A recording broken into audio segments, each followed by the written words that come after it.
बड़ी कंपनियां मतलब वॉलमार्ट अमेरिका की सबसे बड़ी कंपनी है। इनफैक्ट वो इतनी बड़ी कंपनी है कि उसकी जो सालाना आय है वो 48 कंट्रियों की जीडीपी से ज्यादा है। एक कंपनी का ये हाल है। तो जब ये कंपनी भारत में आएगी तो ये कहा जाता है कि साहब ये कंपनी आएगी तो बिचौलिए खत्म हो जाएंगे, सीधा वो किसानों से खरीदेगी, किसानों को ज्यादा दाम मिलेगा और कंज्यूमर को तो फायदा होगा। भारत के ऊपर दबाव है, सरकार जो है इस पे बिल्कुल अभी ऐसे स्टेज पे है कि आज नहीं तो कल आप देखेंगे कि इस एफडीआई इन रिटेल, जिसको हम कहते हैं मल्टी ब्रांड रिटेल, उसकी अप्रूवल हो जाएगी। उसमें एक बड़ा अच्छा इंटरेस्टिंग, हमें अभी एक शो पे मैं था तो वहां पता चला कि वॉलमार्ट ने, अमेरिका की कंपनी है, उन्होंने अपने देश में एक उनको डिस्क्लोजर स्टेटमेंट देनी पड़ती है।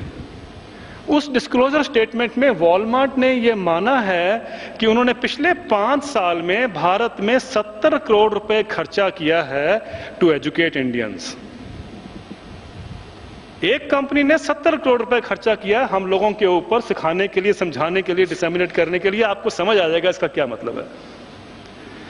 अभी तो एक कंपनी की बात कर रहे हैं, टेस्को ने, सेंसबरी ने, या यूरोप की कंपनियां हैं, इन्होंने कितना खर्च किया ये नहीं मालूम क्योंकि उनके डिस्क्लोजर स्टेटमेंट नहीं आए। एक कंपनी ने 70 करोड़ रुपए खर्चा किया है, सरकार का जो पेंडुलम है वो इधर खिसक के आ गया है अप्रूवल देने के लिए। क्या वॉलमार्ट से आने से क्या वाकई ही किसानों को फायदा होगा? ये मैं इसलिए आपके सामने रख रहा हूं क्योंकि आज ये डिबेट देश में चल रही है कि किसानों के क्राइसिस से इकोनॉमिक जो कंडीशन है उसकी वो बहुत ज्यादा उसका रोल है और उसको कैसे ठीक किया जाए।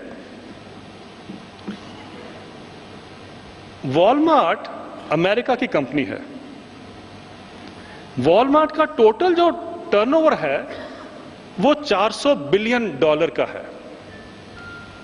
टोटल टर्नओवर $400 बिलियन का है।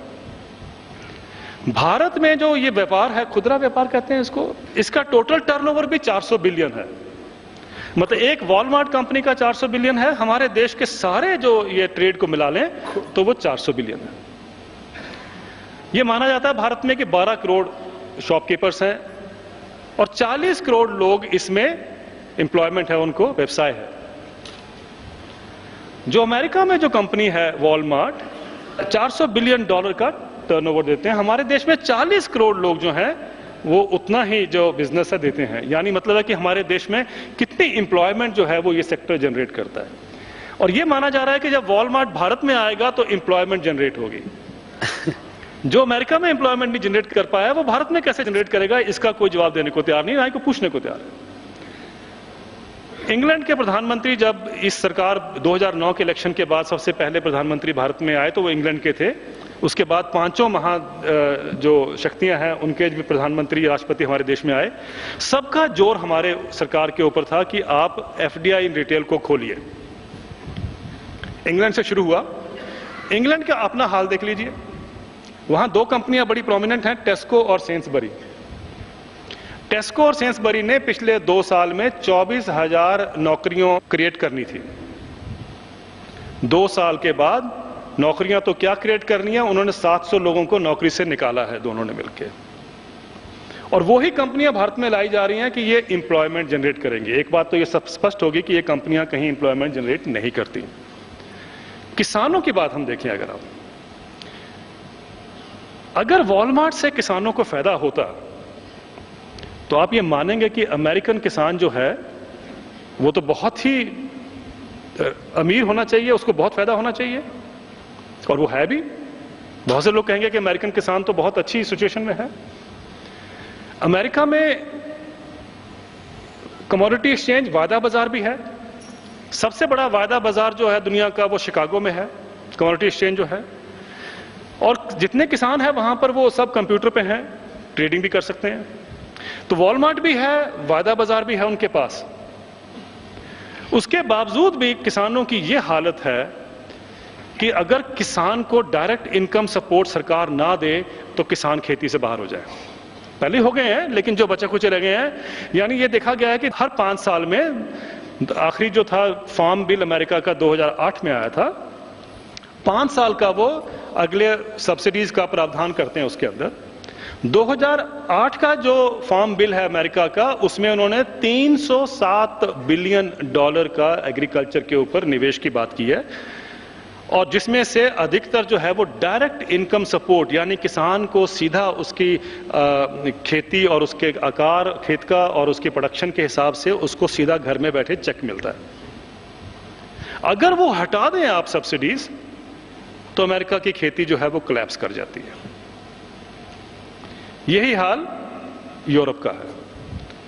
यानी अगर यही सिस्टम हम भारत में लाएंगे और यह कह के लाएंगे कि इससे किसानों को फायदा होगा, तो किसानों को कहीं ना कहीं इस पर सोचना पड़ेगा, सोच रखनी पड़ेगी, क्या वाकई ही आपको इसका फायदा होगा।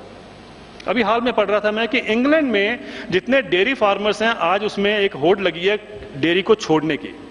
वो इसलिए क्योंकि ये टेस्को और सेन्सबरी ने जो उनकी मार्जिन थी इतनी कम कर दी है कंज्यूमर को सस्ता देने के लिए, कि किसानों को, डेयरी फार्मर्स को अब उसमें कोई फायदा नजर नहीं आ रहा, और वो सरकार को कंप्लेंट कर रहे हैं कि इसको किसी न किसी एक्ट के अंदर इनको रोका जाए कि हमारी जो आय है उसको कैसे स्क्वीज करते जा रहे हैं। यानी मतलब कहने का कि जो एक उपाय दिया जा रहा है, वो उपाय भी हमारे देश के लिए कितना ठीक है, कितना सही, वो हम सबको उस पर सोचने की जरूरत है।